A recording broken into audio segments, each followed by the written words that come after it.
Pulling their weapon. It's a split-second decision officers have to make when faced with a bad situation.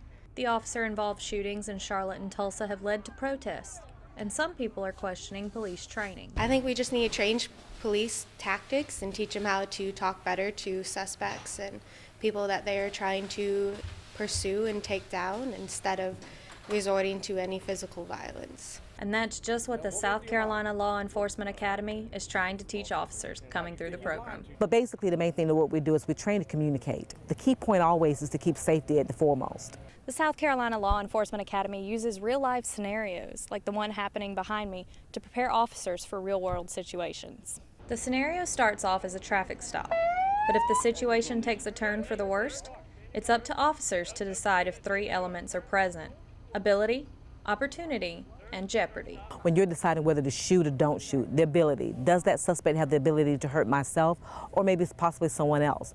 The jeopardy. Is that jeopardy there?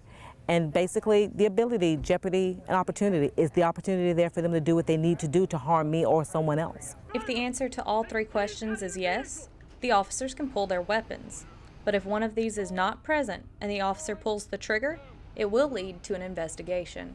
To avoid such situations, Senior Instructor Jonathan Cox likes to remind students of one of their biggest obstacles.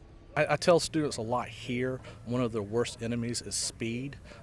Take a second, slow down, and look at the big picture. Most of the scenarios used in training are based on events happening throughout the nation, but officers have to be prepared for anything once they get out in the field.